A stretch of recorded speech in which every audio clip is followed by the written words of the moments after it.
When adding numbers, mathematicians who like to break each number into parts and then add each part together to find the sum are using the number string strategy. Let's take a look at this strategy in action. I'll add the numbers 168 plus 384. My first chunk that I'm going to add together are the hundreds.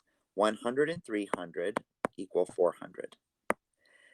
Then the tens is 6 tens plus 8 tens is 14 tens, or 140. My third chunk, or my third part, is my ones, so 8 ones plus 4 ones are equal to 12 ones.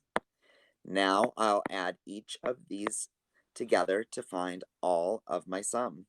So 140 plus 400 is 540. And then 540 plus 12 would be 552. So using the number string strategy, I know that 168 plus 384 is 552.